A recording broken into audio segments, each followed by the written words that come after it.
আসসালামু আলাইকুম। আপনারা সবাই ভালো আছেন তো? আলহামদুলিল্লাহ, আপনার কথা আমরা ভালো আছি। আপনার আজকে কিসমত খারাপ না, আজকে এসে খিচুড়ি পাইলেন না। আজকে সন্ধ্যা থেকেই ভিড় গেছে, তবে বৃষ্টি গেছে, তো এই কারণে আমি আবার একটু খিচুড়িটা ঢিল দিয়ে দিছি, যাতে বৃষ্টিতে দূরের লোকজন আসতে পারে না। এই কারণে আমি একটু ঢিল দিয়ে দিছিলাম। এই কারণে আজকে যা ছিল খিচুড়ি পাকাই না, অল্প করে পাকাইছিলাম, সেটা শেষ হয়ে গেছে। আমার ভাইরা এখন বুট খাইতেছে, একজন ভাই খালি আমার মুড়ি খাইতেছে এই মাথায়। ওই যে মাথার ভাই, ওই যে মোবাইল দিয়েছে, ও মজিদ আলদারের নাতি। ও মজিদ আলদার বলে না, ওই কথা বলতে গেলে আবার খারাপ হয়ে যাবো, এটা তো লাইফে যাবো।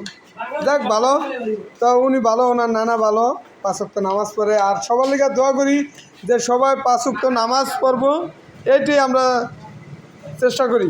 যে কিসের লেগে, যে এই নামাজ যে আমাদের মধ্যে যাইব, আর কিছু যাবে না কিন্তু। এই নামাজই কিন্তু আমাদের যাবে, আর কিছু যাবে না কিন্তু।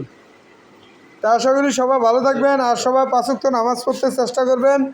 আর আজকে কিন্তু আলমবাগ দোকানের চাপটা অনেক বেশি গেছে, খিচুড়ি নাই, ঠিক আছে? এখন আর খিচুড়ি নাই, এখন আছে হালিম আর মুড়ি আছে, বানায় দেওয়ান যাইব। আর বুট আছে, ছোলা বুট, সেও অল্প আছে, এটাও অল্প আছে, আর হালিম আছে কিছু। তা যারা খাবেন তারা চলে আসতে পারেন ইনশাল্লাহ। তা ভালো থাকবেন, আসসালামু আলাইকুম।